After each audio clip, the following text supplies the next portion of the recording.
This week on Bill and Tom, we talk about The Last Jedi, some DC comics, and other shit. Okay.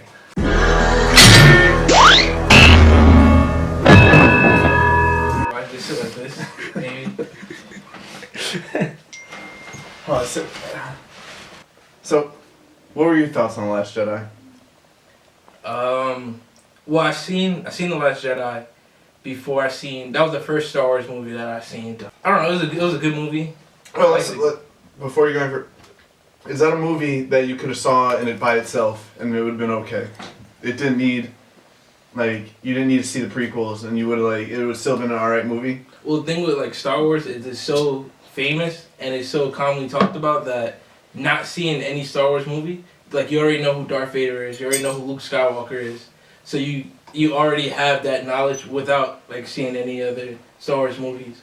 So, the common knowledge of Star Wars is enough to understand the movie. Alright, fair enough. And plus, all the characters, all new characters, so... Yeah. You know. Alright. Short answer, did you like it? Yeah. So, I feel like most people that didn't like it was because what they wanted to happen didn't happen. So they're all hyped up, Snoke's gonna be this person, Rey's gonna be related to this person, and then Rian Johnson just told everybody to fuck off, and he just made the movie he wanted to make. So everyone's like, oh, this movie sucked, but I don't know. I thought it was good. I thought it was good. Favorite part, go.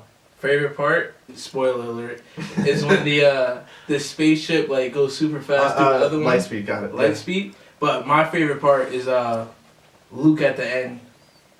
And he's fucking gangster. I really like that part. The fact that he projected his body onto it, or the fact that what part? Him. The projection, definitely. Cause at first I thought it was him. Alright, so you liked him being out there. You didn't like that it was a projection. Would you rather him actually been there doing all that crazy shit?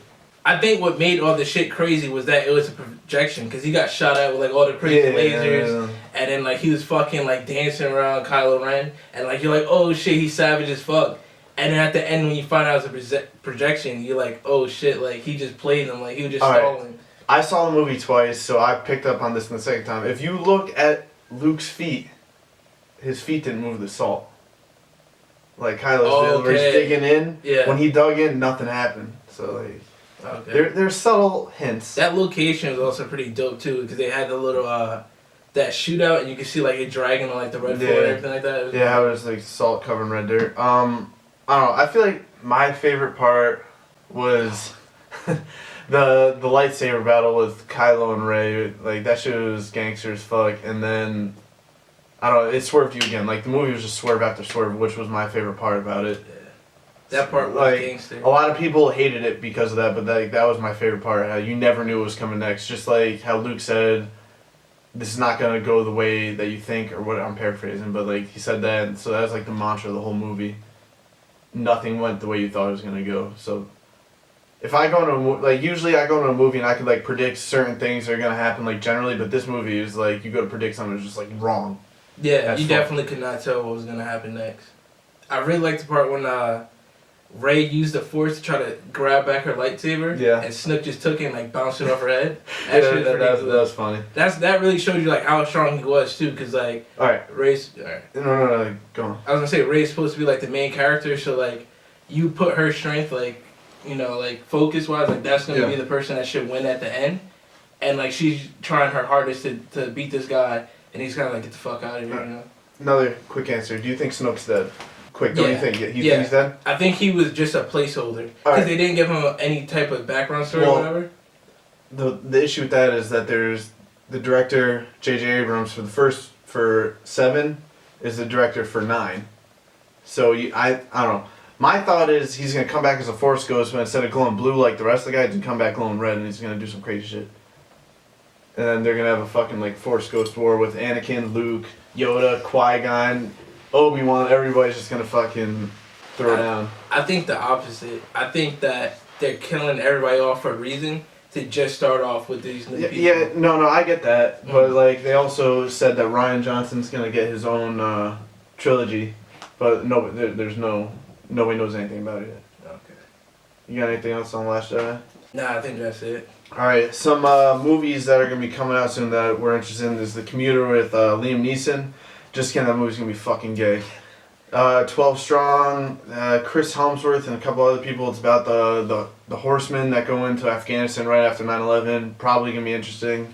I think it's gonna be worth seeing. It's got some decent actors in it. It's out January 19th. Black Panther. Black Panther. I heard there's some shit about it. It's gonna be a little bit long of a movie. That's good though. That's good. A lot of content. I'm seeing like the first showing. Michael B. Jordan's in it. Probably gonna be good. Yeah. We got the Avengers coming May 4th.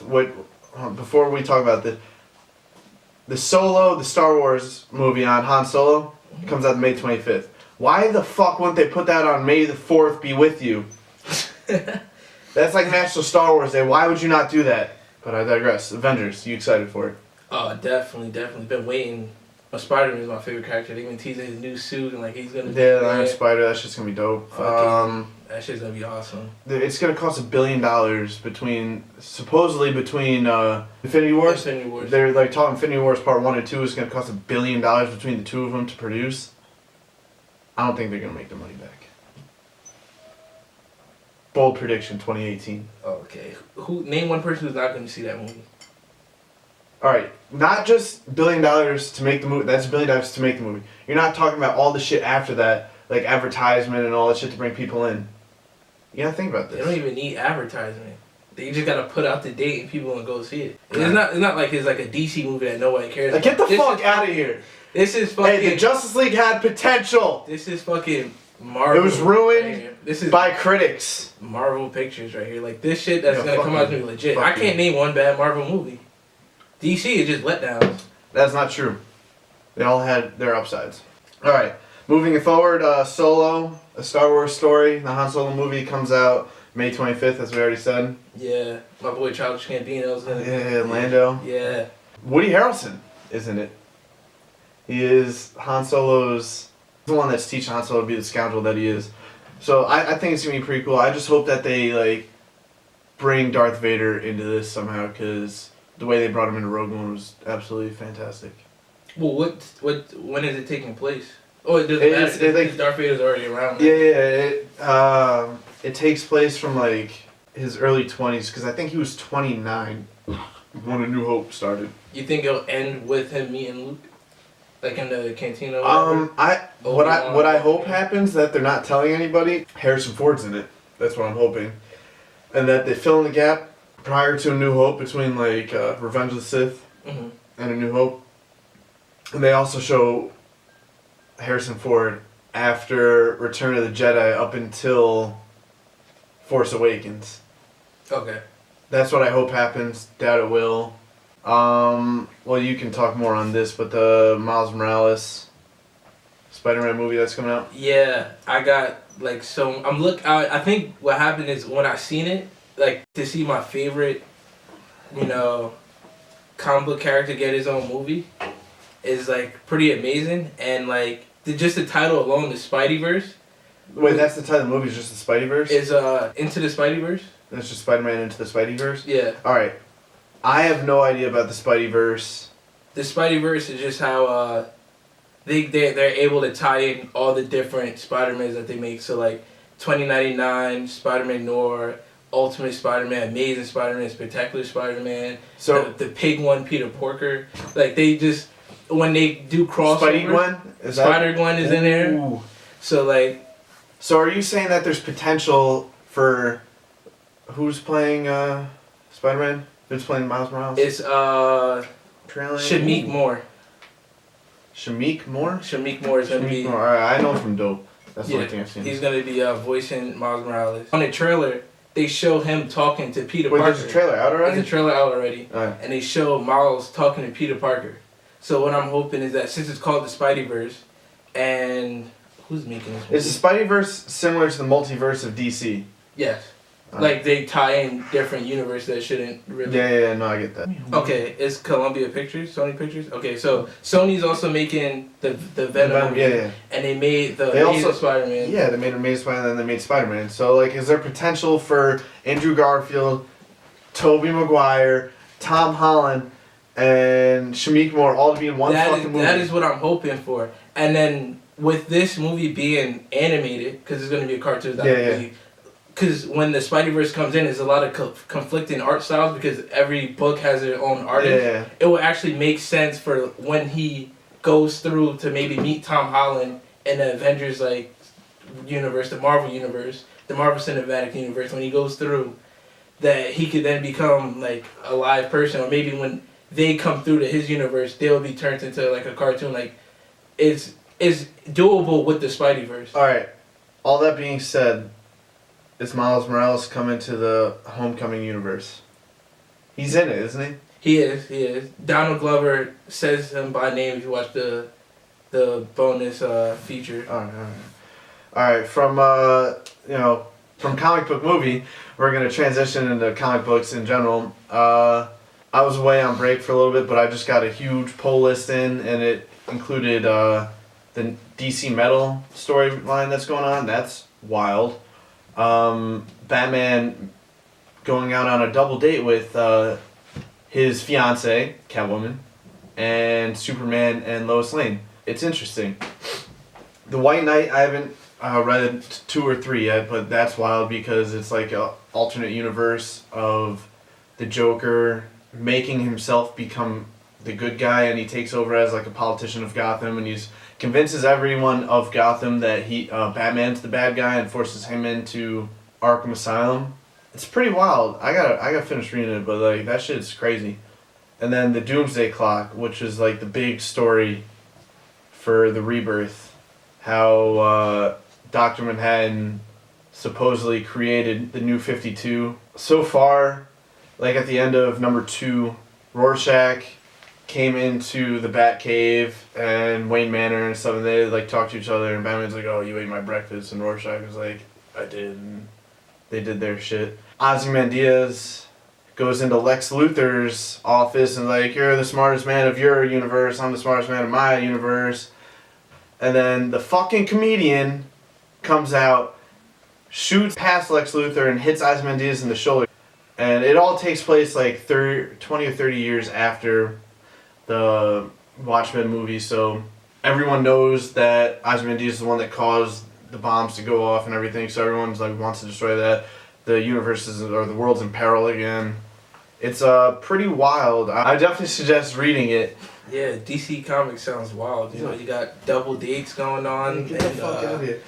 Yo, what else? Somebody ate Batman's breakfast? Like that's Rorschach. Do you know what the fuck Rorschach is? If I was gonna spend $4.99 on a book, it would be about somebody eating Batman breakfast. Like that was one panel. Get the fuck out of here. I'm about to take. Oh, don't double chop.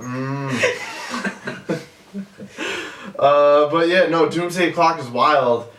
Definitely worth the $4.99 or $3.99, whatever. It's shit if it ends up sucking anyway. Somebody's gonna buy it down the road for more than I paid for it. I don't care. But yeah, Batman the Rebirth story arc. It's definitely extremely interesting. It's different from New 52. It's not as like hardcore and like Joker just killing everyone all the time. The newest issue that just came out was like the making of Bruce Wayne. I think it was a one-off, but this little rich kid forced his butler to start calling him Master Bruce and like Bruce Wayne and everything. His parents died and everything, so he wanted to be like Bruce Wayne, so he made his butler call him Bruce.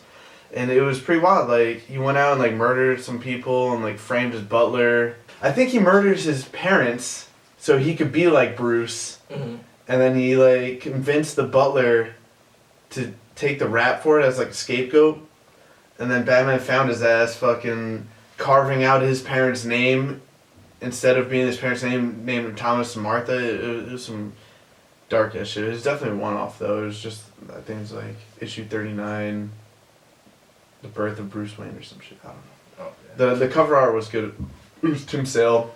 Second favorite artist. Does this kid know that Bruce Wayne is Batman? No. He just wants to be like Bruce Wayne? Yeah. And then, because when Batman is like, "You don't have to do this," he's like, "You don't know what it's like." And he's like, "I do." Oh, okay. Yeah. No, it's a filler issue. It doesn't have any major story plots. If you haven't read the Batman Rebirth storyline, like everything from beginning to now, it's good. Okay. See, you said it wasn't bad, and you said it's no. I feel like that's how everything DC puts out. The filler issue wasn't bad, but the storyline, it's good. They bring in like it's very different from the Scott Snyder, Greg Capullo run of New 52. However, the DC Metal, which is Scott Snyder, Greg Capullo, is fucking bonkers, and it's some off the wall shit. Read that too if you haven't. White Knight on 3rd issue. It's only a 6-issue run. It's gonna be good. Doomsday Clock, definitely worth reading. It's a 12-issue run. I'm probably gonna stop reading Titans because that shit's whack. Like, it was cool in the beginning because Wally West is the one that supposedly started the whole rebirth. It's fucking whack. Like everything DC. What the fuck? Alright, thanks for watching Bill and Tom this week. Yeah. Working title. Working title. If you got any, suggestions, Yeah, so. let us know. For Bill and Tom. Yeah, or Tom and Bill. We don't know. Oh, get the fuck out of here. Bill and Tom, it works better. No. What? Bill and Tom flows better than Tom and Bill. Okay.